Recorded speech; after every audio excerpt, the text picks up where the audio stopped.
Je vous présente ma nièce, monsieur... Mais je ne connais pas votre nom. Lorenzo Gardo. J'espère que vous avez fait bon voyage. Monsieur vient visiter l'hôpital, ma chère.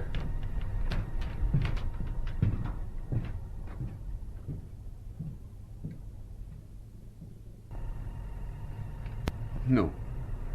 Oh non, elle est tout à fait normale. Mais je vous remercie de votre prudence. Lors de l'application de mon premier système, quand mes malades avaient le privilège... Mais quel premier système? Celui de la douceur, bien sûr. Car vous l'avez abandonné? Oui, je vous explique. Quand mes malades avaient le privilège de se promener partout à leur volonté, ils étaient quelquefois plongés dans des crises dangereuses par des personnes irréfléchies invitées à examiner notre établissement. Nous avons donc jugé absolument indispensable de revenir aux vieux errements. Le système de la douceur était un effrayant danger de tous les instants, et ses avantages ont été estimés à trop haut prix. Mais je suppose que vous êtes au courant du traitement par la douceur dans tous ses détails. Bien sûr. Mais si je comprends bien, le nouveau système a été inventé par vous, n'est-ce pas? Je suis fier d'avouer que c'est bien le mien, au moins dans une certaine mesure. Mais je vous ferai visiter notre établissement après le repas, car nous dînerons ensemble. Je puis vous offrir du veau à la Sainte-Ménéhould, du chou-fleur à la sauce veloutée. Après cela, un verre de clos Vougeot. Vos nerfs seront alors suffisamment raffermis.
Parfois, mon frère, monsieur, n'est-ce pas entendu dire que le système adopté par vous et la fameux système de douceur était d'une rigoureuse sévérité? Nullement. La réclusion est nécessairement rigoureuse. Mais le traitement médical, je veux dire, est plutôt agréable pour les malades. Et le nouveau système est de votre invention? Pas exactement. Certaines parties du système doivent être attribuées au professeur Goudron, dont vous avez nécessairement entendu parler. Et il y a dans mon plan des modifications que je suis heureux de reconnaître comme appartenant de droit aux célèbres plumes que vous avez eu l'honneur, si je ne me trompe, de connaître intimement. C'est bien honteux d'avouer que jusqu'ici, je n'avais jamais entendu prononcer le nom de ces illustres messieurs. Bonté divine. Il est probable que je vous ai mal compris. Vous n'avez pas voulu dire, n'est-ce pas, que vous n'avez jamais entendu parler de l'érudit docteur Goudron, ni de ce fameux professeur Plume. Je suis forcé de reconnaître mon ignorance, mais la vérité doit être respectée avant toute chose. Nous avions ici autrefois un gaillard qui se prenait pour une théière. Et, soit dit en passant, n'est-ce pas chose remarquable que cette lubie si particulière entre si souvent dans la cervelle d'un fou? Notre monsieur était une théière anglaise. Et il avait soin de se polir lui-même chaque matin avec une peau de daim et du blanc d'Espagne. Et puis nous avons eu il y a très longtemps un individu qui s'était fourré dans la tête qu'il était un âne. Ce qui, métamorphiquement parlant, direz-vous, était pratiquement vrai. C'est un malade très fatigant. Et nous avons eu beaucoup de peine à l'empêcher de franchir les bornes. Pendant un assez longtemps, il ne voulut manger que des chardons. Et nous l'avons guéri de cette idée en insistant pour qu'il ne mangeât pas autre chose. Il était sans cesse paru avec ses talons. Comme cela, tenez, comme Oh, ça, monsieur de comme cela. je vous aurais bien obligé si vous gardiez vos distances. Vous avez abîmé ma robe de brocart. Permettez-moi, mon ami, de vous envoyer un morceau de ce veau à la Sainte Ménéhould. Vous le trouverez particulièrement délicat.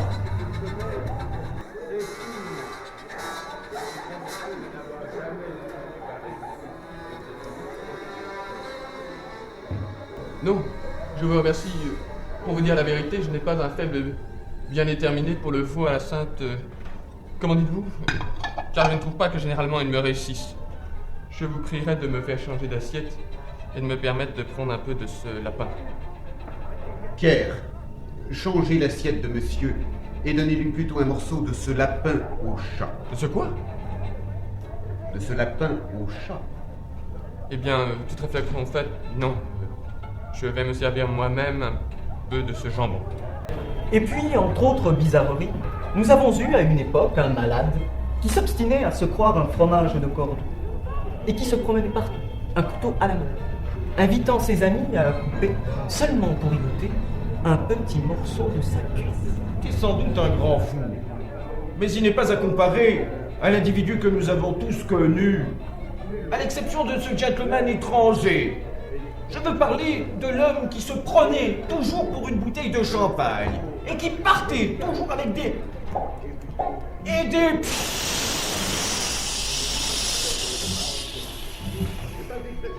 de cette manière. Il y avait aussi un imbécile qui se croyait une grenouille. Animal auquel, soit dit en passant, il ressemblait considérablement. Monsieur, si cet homme n'était pas une grenouille, c'est un grand malheur qu'il ne le fût pas. Son croissement était à peu près comme celui-là.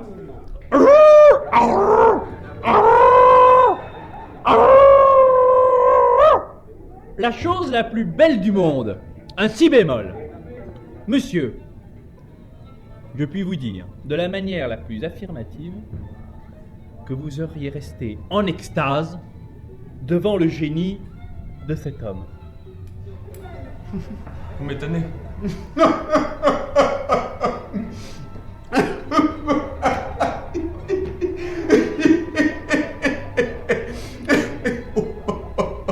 Excellent, en vérité. Il ne faut pas vous étonner, mon ami. Notre ami est un original, un farceur. Il ne faut pas prendre à la lettre ce qu'il dit. Mais nous avons connu aussi Buffon le Grand. Ah, c'était un homme extraordinaire dans son genre. Il eut le cerveau détraqué par l'amour. Alors, il se figurait qu'il avait des têtes. La première était celle de Cicéron. Quant à la deuxième, il se la figurait composite, étant du haut du front jusqu'à la bouche, Démosthène. De la bouche jusqu'au bas du menton, Lord Byron. C'est fort possible qu'il se trompe pas, mais il vous aurait convaincu aisément du contraire, car c'était un homme d'une pauvre gloire incroyable. C'était un passionné de la déclaration. Et dès qu'il se voyait en public, il ne pouvait pas s'en empêcher. Il montait quatre sur la table. Voilà, le coton.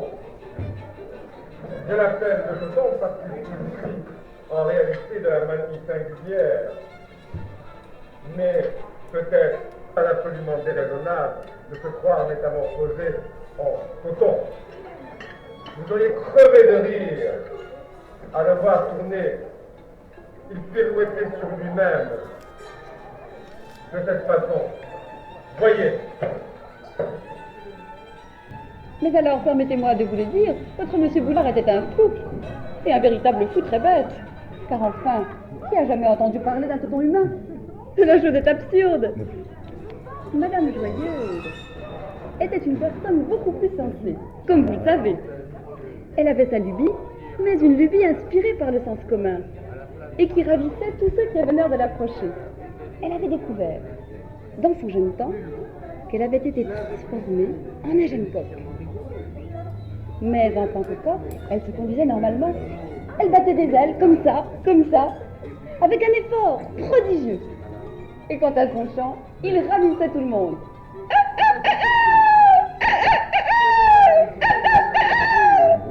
Madame Joyeuse, je vous prie de bien vouloir vous contenir.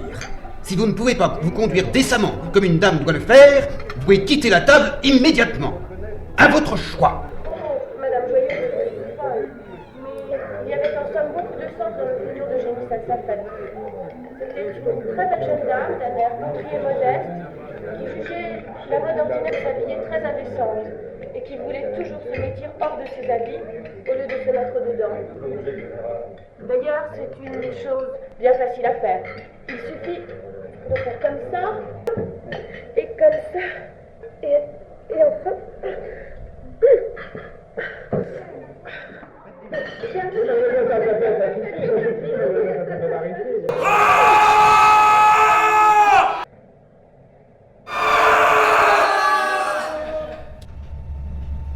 Une pure bagatelle. Nous sommes blasés là-dessus et nous nous en inquiétons vraiment fort peu. Les fous, à des intervalles réguliers, se mettent à hurler de concert, l'un excitant l'autre, comme il arrive quelquefois la nuit dans une troupe de chiens. Il arrive aussi que ce concert de hurlements est suivi d'un effort simultané de tous pour s'évader. Dans ce cas, il y a naturellement lieu à quelque appréhension. Et combien en avez-vous d'emprisonnés? Pour l'instant, nous n'avons pas plus de 10 en tout. Principalement des femmes, je suppose. Ah, tous des hommes. Et vigoureux. Il y a peu de temps, nous avions ici environ 27 malades, et sur ce nombre, il n'y avait pas moins de 18 femmes. Depuis peu, les choses ont beaucoup changé, comme vous voyez.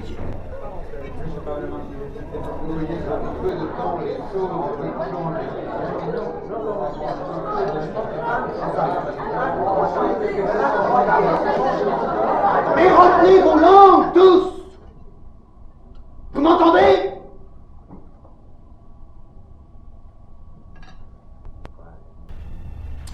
Et cette dame, cette excellente dame qui nous parlait tout à l'heure, et qui nous lançait son coquerico, elle est, je présume, tout à fait inoffensive, hein? Mon Dieu, qu'imaginez-vous là? Cette dame, ma vieille et particulière amie, Madame Joyeuse, a l'esprit plus sain que moi-même. Elle a ses petites excentricités, sans doute, mais vous savez, toutes les belles femmes, toutes les très belles femmes sont plus ou moins excentriques. Sans doute, sans doute. Et le reste de ces dames et de ces messieurs? Tous sont mes amis et mes gardiens.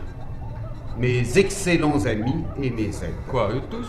Et les femmes aussi, sans exception? Assurément, nous ne pourrions rien faire sans les femmes. Ce sont les meilleures infirmières du monde pour les fous. Elles ont une manière à elles, vous savez. Leurs yeux produisent des effets merveilleux. Quelque chose comme la fascination du serpent, vous savez. Certainement, certainement. Elles se conduisent d'une façon un peu bizarre, n'est-ce pas? Elles ont quelque chose d'original. Vous ne trouvez pas? Bizarre? Original? Quoi, sincèrement, vous pensez ainsi? À vrai dire, nous ne sommes pas bégueules dans le Midi. Nous faisons assez volontiers ce qui nous plaît, nous jouissons de la vie. Certainement, certainement, vous me rassurez. Toutefois, je me sens encore tout confus de ne pas connaître ces deux professeurs dont vous m'avez parlé. Je vais m'occuper de chercher leurs écrits et je les lirai avec le soin studieux. Monsieur Maillard, vous m'avez réellement, je dois dire, fait rougir de moi-même. N'en parlons plus, mon jeune ami, et prenons cordialement un verre de ce sauterne.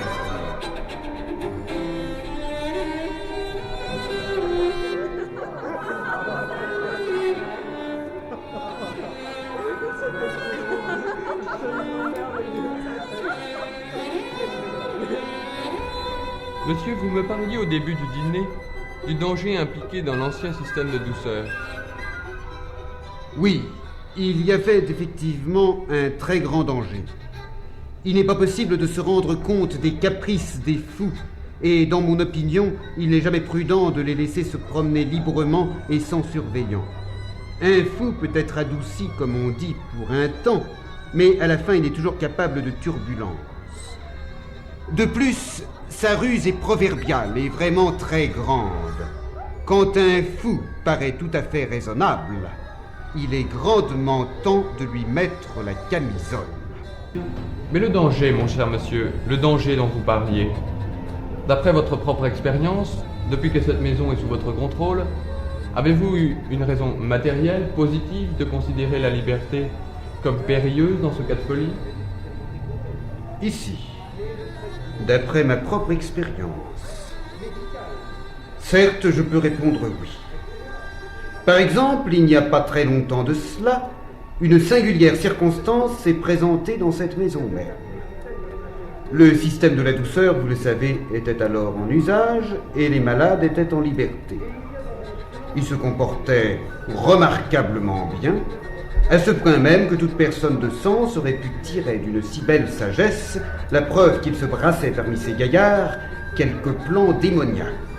Et en effet, un beau matin, les gardiens se trouvèrent pieds et poings liés et jetés dans des cabanons où ils furent surveillés comme fous par les fous eux-mêmes qui avaient usurpé les fonctions de gardiens. Oh, que me dites-vous là? Je n'ai jamais de ma vie entendu parler de telles absurdités. C'est un fait, tout cela arriva grâce à un sot animal, un fou, qui s'était je ne sais comment fourré dans la tête qu'il était l'inventeur du meilleur système de gouvernement dont on n'eût jamais ouï parler. Le gouvernement de fous, bien entendu. Il désirait faire une épreuve de son invention, et il persuada aux autres malades de se joindre à lui dans une conspiration pour renverser le pouvoir régnant. Et il y a réussi. Les gardiens et les gardés eurent à troquer leurs places respectives, avec cette différence importante toutefois que les fous avaient été libres, mais que les gardiens furent immédiatement séquestrés dans des cabanons et traités, je suis fâché de l'avouer, d'une manière très cavalière. Mais je présume qu'une contre-révolution a dû s'effectuer promptement. Cette situation ne pouvait pas durer longtemps. Les compagnons du voisinage, les visiteurs venant voir l'établissement, auront donné sans doute l'alerte. Ici, vous êtes dans l'erreur.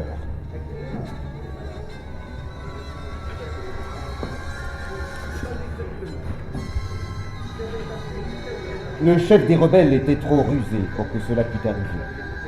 Il n'admit désormais aucun visiteur, à l'exception une seule fois d'un personnage d'une physionomie très niaise et qui ne pouvait lui inspirer aucune défiance.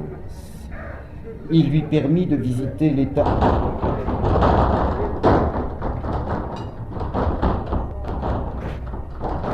Montez-y! Les fous sont échappés, sans aucun doute! Les enfants, quelque chose!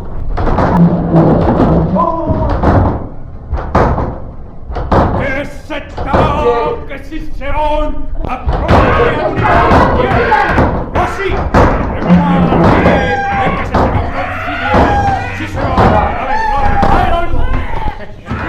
Alors, c'est la possible de la parce que Valvin mais c'est qui proclame les contraires. Voici